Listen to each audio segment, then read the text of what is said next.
आधे से ज्यादा कांस्टेबल इन्होंने घरों में लगा रखे हैं। कोई सिलेंडर भरवा रहा है, कोई मेम साहब को बाजार छोड़ के आ रहा है। इस तरह से नेता तो कड़े शब्दों में निंदा करके निकल जाएंगे, झेलना हमें और आपको है। जब भी कोई गवर्नमेंट पावर में आती है तो ऑफिसर्स के ट्रांसफर होने स्टार्ट हो जाते हैं। कोई भी पॉलिटिक्स में समाज सेवा के लिए नहीं आता, लोग पॉलिटिक्स ज्वाइन करते हैं पावर के लिए। यदि आप किसी जिन लोगों को हथकड़ी पहनानी चाहिए उन लोगों से यदि आप सल्यूट करवाओगे तो वहां पर एक पढ़ा लिखा आईपीएस भी बेवकूफ ही नजर आएगा। इंडिया में बहुत सारे डिपार्टमेंट है, लेकिन पुलिस डिपार्टमेंट को लेकर के लोगों में अलग ही तरह की नाराजगी है। यदि कहीं पर पुलिस दिख रही है और आपके सामने कोई दो रास्ते हैं, दूसरा रास्ता है, तो हर कोई प्रेफर करेगा कि आप उस दूसरे रास्ते से जाएं। आखिर इन सब का कारण क्या है? आप गूगल पर जब सर्च करोगे सबसे बड़ी से बड़ी घोटाले, तो उनमें एक पुलिस डिपार्टमेंट एक ऐसा डिपार्टमेंट है जिसमें आज तक कोई भी घोटाला नहीं हुआ है। जबकि इसमें आपको सभी प्रकार के डिपार्टमेंट्स के नाम मिल जाएंगे, लेकिन पुलिस डिपार्टमेंट इन सभी से बाहर है। फिर भी लोग पुलिस डिपार्टमेंट को सेफ फील नहीं करते, बल्कि इससे घबराते हैं। पुलिस वालों को 12 से 16 घंटा काम करना पड़ता है बिना किसी ऑफ, वीकली ऑफ या ओवर टाइम के। सेक्शन 22 पुलिस एक्ट 1861 के तहत पुलिस वालों को हमेशा तैयार रहना होगा या 24 घंटे तैयार रहना होगा अपनी सर्विस के लिए। हमारे लिए होली, दिवाली जैसे त्योहार होते हैं, लेकिन इनके लिए केवल ओवर टाइम, नाइट शिफ्ट और एक्स्ट्रा वर्क होता है। इनको कभी भी दिवाली, होली पर छुट्टियां नहीं दी जाती है। आउट जो लॉ एंड ऑर्डर की वजह से जो पुलिस में लोगों की जो डेथ होती है वो आउट ऑफ 62 में से इंडियन पुलिस 41 रैंक पर आती है। यानी कि बाहर की कंट्री में जो पुलिस है उससे ज्यादा खतरा है आपको as compared to Indian police. Vijay Salaskar, Hemant Karkare, ये लोग शेरों की तरह जाते हुए देश के लिए शहीद हो गए। और लेकिन आज के समय में पुलिस की कंडीशन कुछ ऐसी है कि एक तो वर्कलोड बहुत ज्यादा है, एक्स्ट्रा काम है, नाइट शिफ्ट है और वीकली ऑफ नहीं मिल पाता।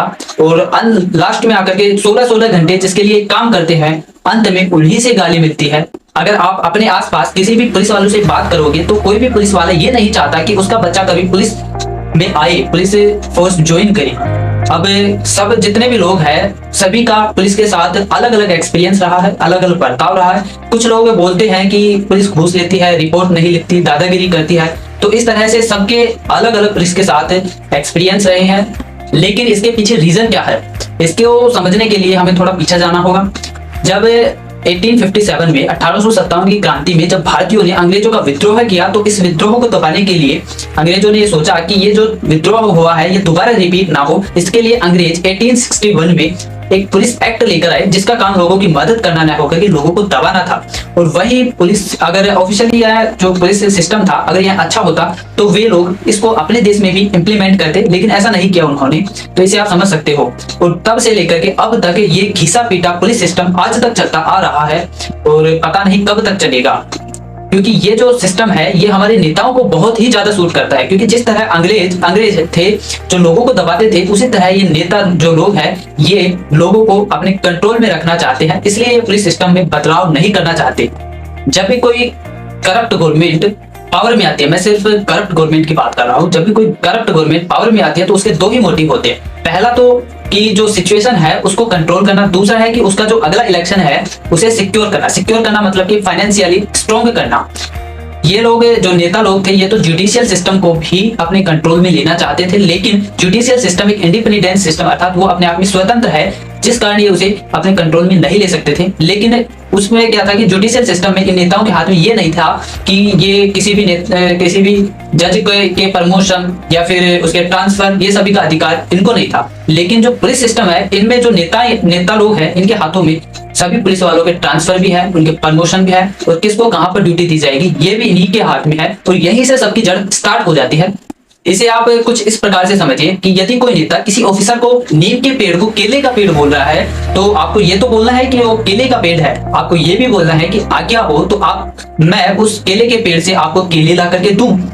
आपने ये नोटिस किया होगा कि जब भी कोई करप्ट गवर्नमेंट पावर में आती है या फिर कोई वैसी भी गवर्नमेंट पावर में आती है तो अपोजिशन के लोग अलग अलग केसेस में अंदर जाना स्टार्ट हो जाते हैं और यहीं से जड़ स्टार्ट होती है। नेताओं का हस्तक्षेप पुलिस डिपार्टमेंट में नहीं होना चाहिए। इसको लेकर के मिस्टर प्रकाश जो कि एक्स डीजीपी भी रह चुके हैं यूपी पुलिस के, उन्होंने सुप्रीम कोर्ट में एक पीआईएल डाली और जो सुप्रीम कोर्ट के जज थे उन्होंने उस पीआईएल को एक्सेप्ट भी किया और वो केस जीत भी गई। और जो सुप्रीम कोर्ट था उसने सभी नेताओं को इंस्ट्रक्शन दिए कि कोई भी नेता पुलिस डिपार्टमेंट में हस्तक्षेप नहीं करेगा। इस चीज को ऑन पेपर तो सभी नेताओं ने माना क्योंकि भाई मजबूरी थी, कोर्ट का ऑर्डर था, लेकिन ग्राउंड पर इसको किसी ने इंप्लीमेंट नहीं किया, ग्राउंड पर इसको किसी ने नहीं माना। सभी नेताओं ने अपनी अपनी चलाई, लेकिन जब सुप्रीम कोर्ट ने एक कमेटी बनाई और देखा कि आखिर किसने पुलिस वालों में पुलिस को लेकर के ये बात अप्लाई हुई या नहीं, लेकिन जब कमेटी की रिपोर्ट आई तो उसमें साफ था कि ऑन पेपर इसको सबने माना, लेकिन ग्राउंड पर इसको किसी ने नहीं माना। ये सारी चीजें ना तो तब लागू हुई थी ना अब। ये सारी चीजें तब लागू होंगी जब हम लोग चाहेंगे। आज की डेट में यदि किसी पार्टी में ये माहौल बन जाए कि जो भी इसे पहले लागू करेगा वो पार्टी जीतेगी, तो 100% ये पार्टियां वो करेंगी। आप कोई भी स्वतंत्र डिपार्टमेंट देख लो, जैसे कि आर्मी हो गई, नेवी हो गई, या फिर जुडिशियल सिस्टम हो गया, या इलेक्शन कमीशन ऑफ इंडिया, जिस पर लोगों का आज भी विश्वास बना हुआ है, ये स्वतंत्र है, लेकिन जिस पर इन नेताओं ने हाथ डाल दिया उसका कल्याण होना निश्चित है।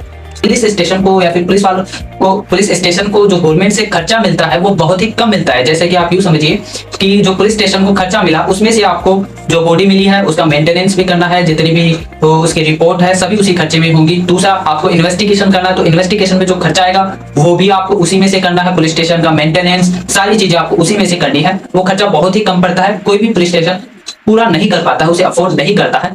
दूसरा है कि एक पुलिस स्टेशन को मंथली 110 लीटर पेट्रोल या ऑयल दिया जाता है, लेकिन उस ऑयल में मतलब दिन का उसका हो गया 3.6 लीटर। उस 3.6 लीटर में उन्हें इन्वेस्टिगेशन भी करनी है, जो कैदी है उनका ट्रांसपोर्टेशन भी करना है, और जो बॉडी मिली है मतलब जो एरिया है उनका पुलिस स्टेशन का उसकी सिक्योरिटी भी देखनी है। और जबकि एक नेता है उसको मंथली 250 लीटर पेट्रोल दिया जाता है। कई पुलिस स्टेशन ऐसे हैं जिनको बिजली का बिल तक भरने में दिक्कत आती है।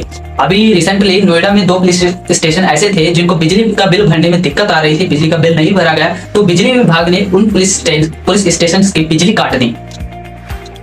और अब इन सब चीजों को पूरा करने के लिए एक जुगाड़ की जरूरत पड़ती है, और जुगाड़ का मतलब आप समझ गए होंगे। मान लो आप बहुत ही ईमानदार ऑफिसर है और आपने सारी की सारी एफआईआर लेना चालू भी कर दी, तो आपका सबसे पहले तो आपका काम बढ़ेगा। दूसरा, आपको इन्वेस्टिगेशन करनी पड़ेगी। तीसरा, आपको इन्वेस्टिगेशन करने के लिए सबूत इकट्ठा करने पड़ेंगे मुजरिम को पकड़ने के लिए।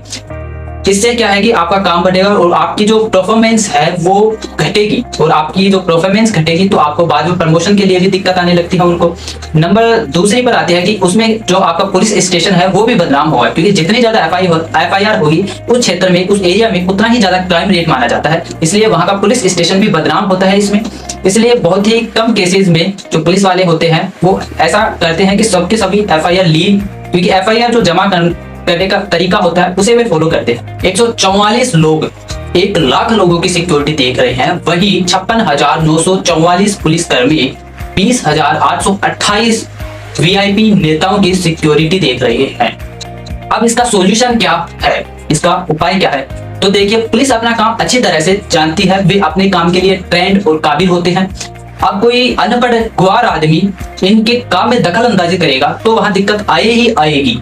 कास्ट के नाम पर लोग क्रिमिनल का सपोर्ट कर रहे हैं। पहले क्या होता था कि अगर रिश्तेदारी में या फिर रिलेशन में कोई क्रिमिनल निकल आता था तो क्या होता है कि लोग उनके घर पर शादी का कार्ड तक देने नहीं जाते थे।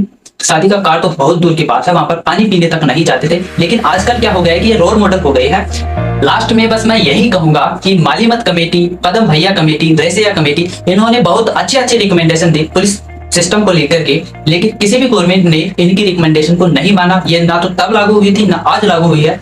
अब आगे क्या होगा ये आप देखते रहिए। ऐसे ही इंफॉर्मेटिव जानकारी के लिए हमारे चैनल को सब्सक्राइब कर ले और बेल आइकन को प्रेस कर ले।